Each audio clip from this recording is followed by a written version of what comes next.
And I know Roger Goodell and me, I've had my turn off with our show and all the different executives and people that we've had from the NFL. I even went to the Super Bowl in Miami, and this is a true story, Christian. I went to and I had a problem getting into Radio Row a couple of years ago. And so what I wanted to do is I wanted to write a story about how disrespectful the NFL are, not just to the media, but to people that work for them at the event. So I went and I purposely went to people that were working the event and asked them questions. Some of them didn't even want to answer me because they knew that I was right. And I walked up to a lawyer that works for the NFL, and she was sitting with her father, and I asked her a couple of questions. She says, "Who are you, and why are you asking these crazy questions?" And I say, just as much as you get paid for the NFL, why can't you answer an easy question? I asked her some silly questions, but she won't give me answers because you know what? She's on the pay grade of the NFL, and she knows that Roger Goodell is paying her and that she could lose her job, which I understand that. But Roger Goodell has not been right to the players. He has not been right to the league and for what the league really stands for. These NFL players, you guys that have put your lives on the line for years and years and years, committing and putting yourself in risk. And when you were playing, you weren't making the money that these players. Patrick Mahomes is making $500 million. I mean, this is ridiculous. Ridiculous. And they have Junior Seau, which we talked about last year with Jarvis Green, and even with Mike Hollis, a good friend of yours. He knows who you are. Mike Hollis was on the show today, and he was talking about Junior Seau, how these guys don't get these guys were like the face of football, the generational type of players, and they don't get the respect that they deserve, and now they're gone, and they really can't speak for themselves because of what happened with them with CTE. Yeah, exactly. You're totally right. I played with Mike Webster. You guys know the story. Absolutely. Yes. Mike Webster. Yeah, he came to Kansas City and played in Kansas City, finished his career in Kansas City after Pittsburgh. And Junior Seau, a great friend. I was with Junior Seau 2 weeks before he killed himself. You know, he never thought that was going to happen. I mean, great guy, a fun-loving type guy. You know, I mean, shocking. Just shocking when I heard it. I was shocked, and many other guys who are still having problems today. I mean, I'm just hoping and praying that I don't have any problems because I played it and I played it hard when I played. So, and NFL just need to wake up. And one more thing I have to say is Roger Goodell is a fall guy. You know, you have to understand. Roger is not going to do anything without the knowledge of the owners. Owners have to vote on every decision that he makes. And if they vote him down, then he doesn't have any say. People just have to realize that. The owners will allow things to happen. If they don't allow it, then it doesn't happen. Maybe it's not fully Roger Goodell, but he still gets those contracts, man. He's still getting those $45 million. Hey, I told him the other day, I said, hey, I'm going to come work for you. I'm going to come wash your plates and vacuum your house and stuff. You give me a little percentage of what you're making.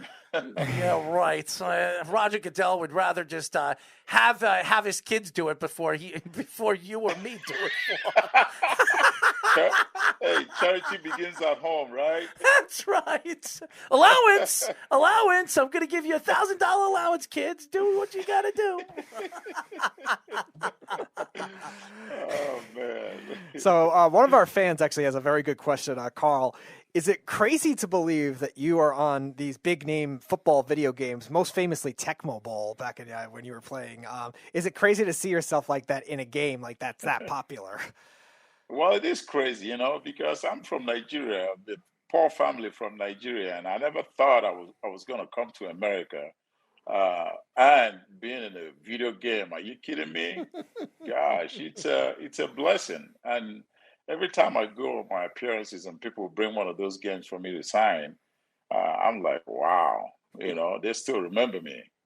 How could you forget you? I mean, a running back that was like 260 pounds. I mean, just like LeBron James has changed the game of basketball, and you look at his size, 6'8", 270, built like a rock. I mean, the guy runs and jumps like a deer. I mean, you changed the game of football. You changed the running back position. I mean, an all-pro running back, a beast of a man, run through second and third interior defensive players to get where you need to go. I mean, you changed the game. If you ask anybody, I've sat and I talked to Curtis Martin. Curtis Martin tells me, he told me when I said, who did you look up to when you watched the game? He mentioned Eric Dickerson. He mentioned Peyton, and he mentioned you. I mean, people that, redimensioned the position for what it is today. And even Adrian Peterson, who hopefully is going to get out of the trouble that he is in, which is another crazy thing that's going on right now, which I think they're not pressing on him. The DA is not going to do anything to him, but it's just crazy what's going on in the game of football. And which leads me to this question. Kansas City. Now, that game was unbelievable against Buffalo. Could have been the greatest game we've ever watched of all time in football. And I know you're a Kansas City guy, so you know what I'm talking about. And then they go against the Bengals, and in the second half, Patrick Mahomes, who everybody says is the next big superstar in the league, lays up a lousy goose egg in the second half. And young Joe Burrow takes a Bengals team that had no business being there in the AFC title game, which, by the way, McPherson says, just watch, I'm going to kick this right to him. We're going to go right to the Super Bowl. What are your thoughts to Patrick Mahomes in the second half for your Kansas City Chiefs? Man, we were all upset. We were confused, didn't know what to think, didn't know what to say. And I tell you, I was at the game over there, was sitting with the commissioner and the rest of them. And I tell you what, I was dumbfounded. And we just went on vacation the second half. We just went to sleep. I don't know what it was. I thought maybe players thought, okay, we're going to the Super Bowl once we were like, 21-3. And they'd relaxed. They just, gave it up. Well, maybe. But thank God he wasn't eating a hot dog like Mark Sanchez on the sidelines. Maybe he was doing that. Hey, maybe a hamburger or something. The Chiefs have the franchise history of the greatest Super Bowl halftime cigar and beer or whatever it was with Len Dawson. But I tell you what, though, man, this is a learning experience. So they have to just snap it up next time, because that was really, really bad. And everybody saw it. So they just laid an egg in front of the whole world, and especially after playing the way they played the week before. How can you just come out and play the way you did? It's my team, and I have all the confidence in the world that they will be back.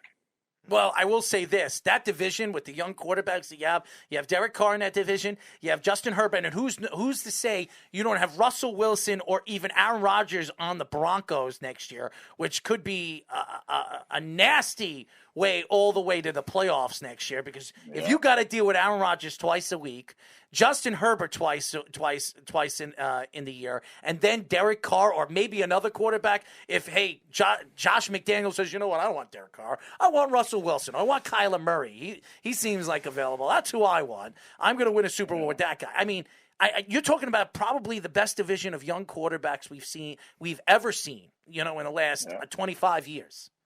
Yeah, you're right. I'm not too worried about our division, because we're still going to win it next year. I don't care how young the quarterbacks are or the team are. Once they play in the division, we're going to beat them all. Yeah, well, listen, I'm a Jet fan, and we're in the AFC. I want to see my team at least make the playoffs. I'm sorry. I'm sorry, too. Christian, I'm just picturing you now with that, with you saying that with that meme with the cigar, like Herbert, Burbert, whatever. Chiefs still win AFC West. Well, thank you, Christian. Thank you for making me feel even better as a Jet fan, okay? Oh, I'm sorry. I'm sorry. Trust me, I'm sorry, too. I'm going to be 40 years old. I wasn't even alive when they won a Super Bowl with Joe Namath. Joe Namath jinxed us. Thank you, Joey. Broadway, nothing. You're Hall of Fame. You didn't do anything for me. Hall of Fame. I met Joe Namath. You know what I said to Joe Namath the first time I met him? I was at an event, a concussion event, and we were talking. He was waiting for his limo, and I'm standing outside, and my friend says, "Hey, that's Joe Namath. You didn't get a chance to interview him." So I walked up to him, and the first thing I said, "Hey, Joe Willie," I was like, "Could you please do something for me?" He says, "What?" Why the hell did you put a hex? Why did you put a devil on my team? We haven't done anything. We haven't won anything. Could you do something? He says, what do you want me to do? We don't have a quarterback. This was before Mark Sanchez. And then he says, well, look on the bright side. Rex, you might have Rex. You might have this. And I said, and to this day, I saw Joe Namath I think 2 or 3 years ago at another event. And I said, hey, I thought Rex was going to do it. He says, well, maybe we'll get lucky with Todd. I said, oh, thanks. Thank you. Thank you. No Todd Bowles anymore. Then it was Adam Gase. Who's next? Robert Saleh? I mean, give me a break. I'm going to throw up. My team stinks. But the thing is that Mark Sanchez, he did well for you guys. Yes, he did. You guys went to AFC championships 2 years in a row. But let me tell you, it's because it's New York. And once you screw up one time, oh man, they jump on your butt. And Mike Sanchez couldn't handle it. And if he had thick skin, he would have been able to, rescue you guys, but it just went downhill from there. Tell Mark to stop hanging out with those supermodels. How's that? Tell Mark to stop sticking his ass with steroids and do something, but instead of running into asses from the Patriots or your own team. Hey, Christian stuck in a nice little pun there. New York, if you struggle, they'll get on they'll jump on your butt. I see that. I heard that nice little pun you snuck in. Did he ever? He jumped in his own team's butt. Thank you. Thank you.